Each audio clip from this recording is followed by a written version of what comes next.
Bem-vindas e bem-vindos a esta nossa análise. Hoje, a gente mergulha nos escritos de George Morris para tentar, assim, reconstruir um pouco da vida na Palestina do primeiro século. E não é um cenário simples, né?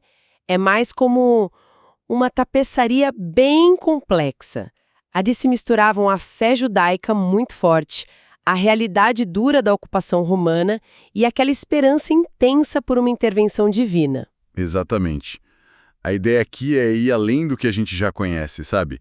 Tentar sentir como era viver naquele lugar, naquela época. A gente vai investigar a organização da sociedade, as tensões políticas do dia a dia, a economia, as questões de saúde, de pureza, enfim, como as pessoas lidavam com tudo isso. Certo, e para fazer isso, a gente vai passar por alguns pontos-chave. A família, a sociedade, a dinâmica de poder Roma-Judéia, o trabalho, a vida material, saúde e doença e, claro, o contexto onde surgiu a mensagem do reino de Deus. Vamos começar pela base de tudo, então. A família e a organização social. Perfeito. A sociedade era fundamentalmente patriarcal. A identidade da pessoa estava muito ligada à família, à tribo. E o casamento, o casamento era central. Tudo começava com o noivado, o betrothment. Ah, sim. E esse noivado, pelo que Morris descreve, era algo muito sério, né? Quase um casamento já. Não era só uma promessa. De jeito nenhum. Era um vínculo legal, social, tão forte que para romper precisava de divórcio formal. E geralmente se consolidava com o dote, que o noivo pagava à família da noiva. Selava o acordo entre as famílias, assim. Entendi. Quer dizer, esses acordos eram a base das relações. E a dinâmica familiar em si? Morris menciona a poligamia. A gente sabe que o ideal lá da criação era a monogamia, mas na prática era diferente. Pois é, a poligamia existia, era aceita. Talvez não fosse universal, mas homens podiam ter mais de uma esposa. E também concubinas, que tinham um status inferior. Mas, independentemente disso, os filhos eram sempre vistos como bênção de Deus, um sinal de favor, e tinha o ritual da circuncisão no 8º dia, né? O marco da aliança com Deus para os meninos. Falando em estrutura, tinha uma hierarquia social bem definida, certo? Não era todo mundo igual. Quem estava no topo? Quem estava na base? Sim, bem definida. No topo, a elite sacerdotal, as famílias ricas. Abaixo, uma classe média, digamos assim. Artesãos, como carpinteiros, oleiros, padeiros e muitos agricultores e pescadores, claro. E na base, servos e, em alguns casos, escravos. E nesse meio tinha um grupo que causava muita tensão. Os publicanos, judeus trabalhando para Roma. Exato. Os cobradores de impostos para o império. Essa colaboração fazia com que fossem vistos como traidores, né? Eram marginalizados, associados a pecadores, uma posição social complicadíssima. Nossa, imagina o nível de desprezo. E além dessas divisões, Morris fala muito da pobreza. Era algo generalizado? Sim, a pobreza afetava muita gente. A própria lei mosaica já previa isso e tinha mecanismos tipo de proteção social. O direito à respiga, por exemplo, que permitia aos pobres pegar as sobras das colheitas. E a esmola, que era vista como um dever religioso. Essa tensão social interna, com colaboração e pobreza, se liga diretamente à grande tensão externa. Viver sob o domínio romano. Como é que essa presença de Roma moldava a política e o dia a dia? Olha, a Palestina do primeiro século era, na prática, território ocupado por Roma. Para os judeus, Roma era a quarta potência gentílica das profecias, como a de Daniel. O poder máximo era o imperador. Em Roma, Augusto, depois Tibério. Mas esse poder era exercido aqui de formas diferentes. Como assim? Quem eram os representantes de Roma que as pessoas viam? Tinha, por exemplo, os procuradores ou governadores, tipo Pôncio Pilatos na Judéia. Eles tinham um poder enorme, militar, judicial, podiam até decretar pena de morte. Em outras regiões, como a Galileia, Roma usava os tetrarcas, como Herodes Antipas, e tinha a dinastia dos Herodes, reis locais, mas eles governavam com permissão de Roma, sem a linhagem de Davi. Eram idumeus, né? Descendentes de Esaú. Então, era uma administração meio complexa, mas sempre com Roma dando a última palavra. E como essa presença constante, soldados, impostos, o governador era sentida, qual o impacto disso? Gerava uma tensão. um ressentimento constante. Era um lembrete diário da perda de autonomia. Mas, e isso é importante no que Morris aponta, essa estrutura romana não apagava o poder judaico interno. As duas coexistiam, tensamente. Ah, claro. Tinha toda uma vida política e religiosa judaica acontecendo, apesar de Roma. O Sinédrio é o grande exemplo, imagino. Com certeza. O Sinédrio era a corte suprema judaica. Tinha 71 membros. Sacerdotes, anciãos, escribas, representava as forças da sociedade. E, acima de todos, na autoridade religiosa formal, estava o sumo sacerdote, figuras como Caifás, Anás. E mesmo dentro dessa estrutura judaica ainda tinha divisões, disputas, principalmente entre as facções religiosas, né? Exatamente. Os grupos mais fortes eram os fariseus e os saduceus. Os fariseus tinham mais apoio popular, eram muito ligados à lei mosaica e à tradição oral, bem rigorosos. Já os saduceus eram mais da elite do templo, da aristocracia. Mais conservadores na teologia, não acreditavam em ressurreição, anjos, e mais pragmáticos na relação com Roma, talvez. Havia uma disputa de influência constante. É fascinante essa coexistência de poderes, né? O poder romano, militar, administrativo e o poder judaico, religioso, social. E este último ainda dividido. E é nesse caldeirão todo de tensão política e religiosa que surge a mensagem de João Batista e de Jesus. Correto. Eles começam a falar que o reino de Deus, ou reino dos céus, estava próximo. Uma mensagem que, naquele contexto, era, uau, carregada de significado. Mas o que isso significava exatamente para quem vivia sob ocupação?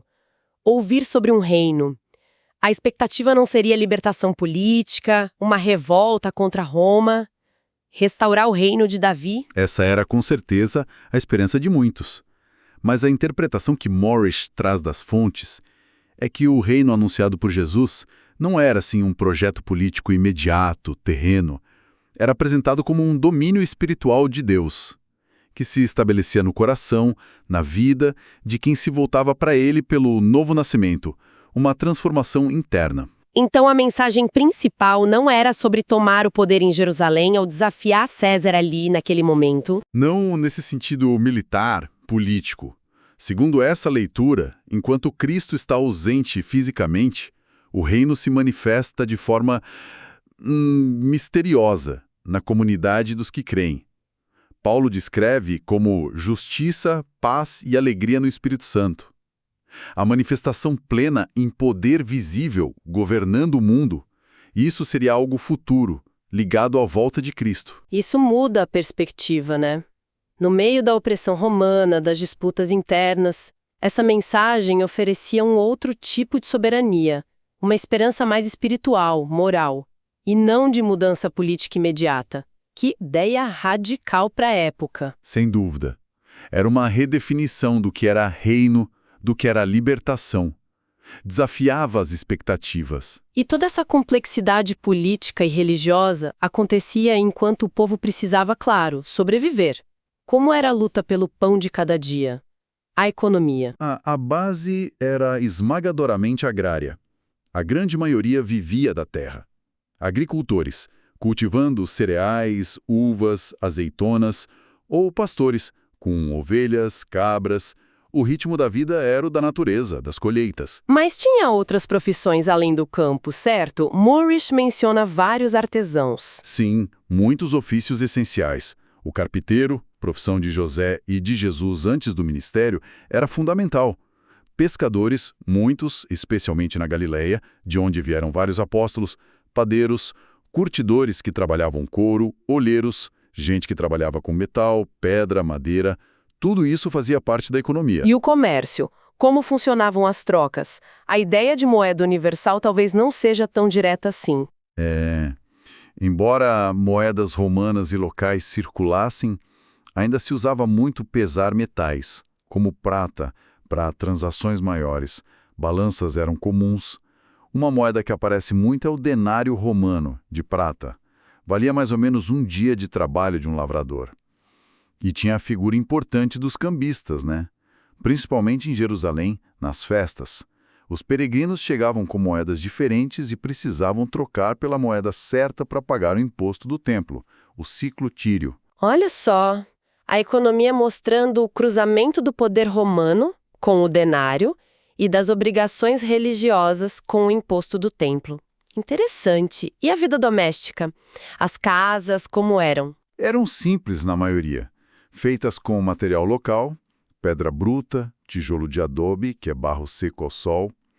Uma coisa interessante eram os telhados planos, serviam para muita coisa. Secar grãos, figos, era área de convivência, lugar para orar, até para dormir no calor. Bem prático. Prático mesmo. E a comida do dia a dia? Qual era a dieta básica? Era bem mediterrânea, baseada no que a terra dava.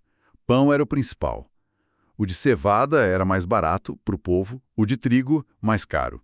Frutas como figos, uvas, romãs, legumes, lentilhas, leite de cabra, queijo, mel, azeite. Isso era comum.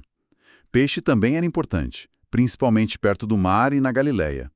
Carne era menos frequente, mais para festas ou para quem podia. E sempre de animais puros, segundo a lei mosaica. Essa descrição ajuda muito a visualizar o cotidiano. Bom, vamos tocar num último ponto crucial que Morse aborda. Saúde, doença, higiene.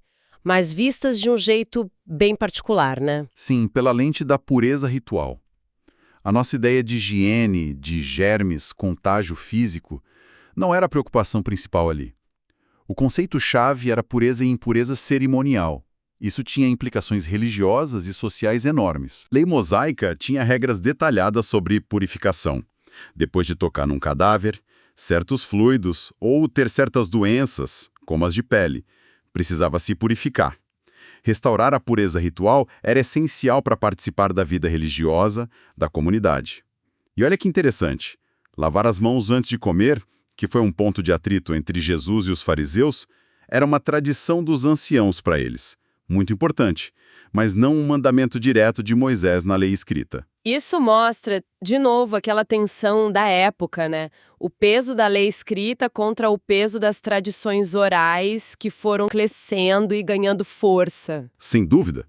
Era fonte constante de debate entre os grupos religiosos. E que doenças eram mais comuns ou temidas, pelo que as fontes indicam? Os relatos falam de várias. A lepra aparece muito, mas é bom entender que esse termo provavelmente cobria várias doenças de pele crônicas, não só a hanseníase que a gente conhece hoje. O pior da lepra, além do sofrimento físico, era a impureza ritual. Levava ao isolamento social completo. Terrível. Outras coisas comuns eram febres, paralisias, que eles chamavam de pulse, e hidropisia, ou dropsy, que é aquele inchaço por retenção de líquido. Tinha algum tipo de medicina? Qual era o papel dos médicos? Sim, existiam médicos, mas o conhecimento e os recursos eram muito limitados, né? A eficácia era questionável.